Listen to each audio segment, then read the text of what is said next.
حضرت شیث پیغمبر حضرت آدم و حضرت حوا علیہم السلام کی تیسری اولاد تھی۔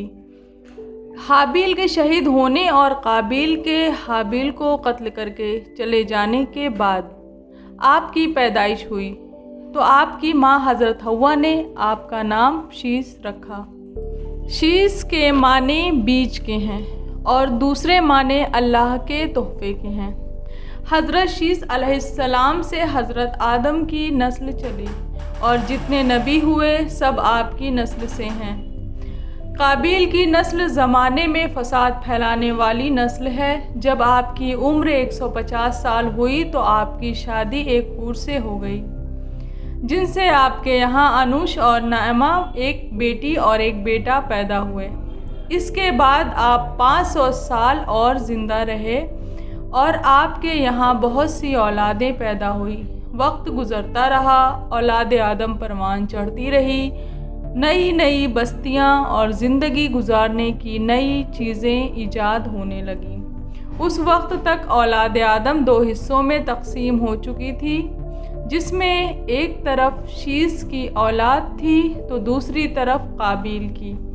حضرت شیث علیہ السلام کی اولاد احکام خداوندی کے مطابق زندگی بسر کر رہے تھے تو دوسری طرف قابیل کی اولاد سے تمام برائیوں کی شروعات ہو رہی تھی۔ شیطان اپنی کامیابی کا جشن منا رہا تھا۔ نسل آدم کا امتحان شروع ہو چکا تھا۔ شیث علیہ السلام کی اولاد پہاڑوں پر اور قابیل کی اولاد میدانی علاقوں میں آباد ہو گئی۔ وقت اپنی منزلیں طے کرتا رہا، یہاں تک کہ حضرت آدم علیہ السلام کا اللہ کی طرف جانے کا وقت آ پہنچا۔ جب حضرت آدم علیہ السلام کی وفات کا وقت قریب آیا تو آپ نے اپنے بیٹے شیث کو بلایا اور آپ کو بہت سی باتیں بتائیں اور عہد و پیمان لیے، دن رات کے اوقات سکھائے۔ فرمایا، میرے بیٹے سنو، ہر گھڑی میں اللہ کی کوئی نہ کوئی مخلوق عبادت کرتی ہے۔ پھر فرمایا، زمین پر طوفان آئے گا جو 700 سال ٹھہرے گا۔ حضرت آدم علیہ السلام کی وفات کے بعد حضرت شیث اپنے والد کے جانشین بنے۔ اللہ تعالیٰ نے آپ کو مضبوط نبوت سے سرفراز کیا۔ آپ پر 50 صحیفے نازل کیے گئے۔ آپ اپنے والد کے نقش قدم پر چلے اور اپنی اولاد کو بھی نصیحت کرتے رہے اور اللہ کے احکام کی پابندی کا حکم دیتے رہے۔ آپ نے اپنے والد پر نازل ہونے والے صحیفوں کو بھی جمع کیا، اس میں جو احکام دیے گئے تھے ان پر عمل بھی کیا۔ جب آپ کی وفات کا وقت قریب آیا تو آپ نے اپنے بیٹے انوش کو تمام معاملات سپرد کیے اور اپنا جانشین بنایا۔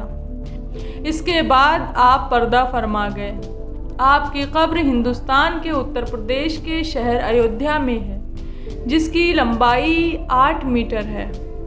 علماء کرام کا کہنا ہے کہ طوفان نوح کے وقت نوح علیہ السلام نے دونوں کے جسم مبارک کو نکال کر کشتی میں رکھ لیا تھا اور طوفان ختم ہونے کے بعد بیت المقدس میں دفن کر دیا تھا۔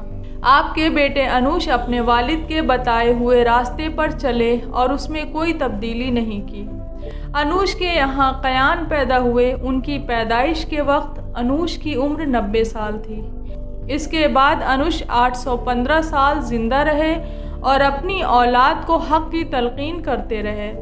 جب انوش کی وفات کا وقت قریب آیا تو انہوں نے سارے معاملات اپنے بیٹے قیان کو سونپے اور ان کو اپنا جانشین بنایا۔ اس کے بعد قیان کے بیٹے مہلائیل ان کے جانشین بنے۔ قیان کی کل عمر 910 برس ہوئی۔ مہلائیل کے بیٹے یرد کے یہاں اخنو یعنی ادریس علیہ السلام پیدا ہوئے۔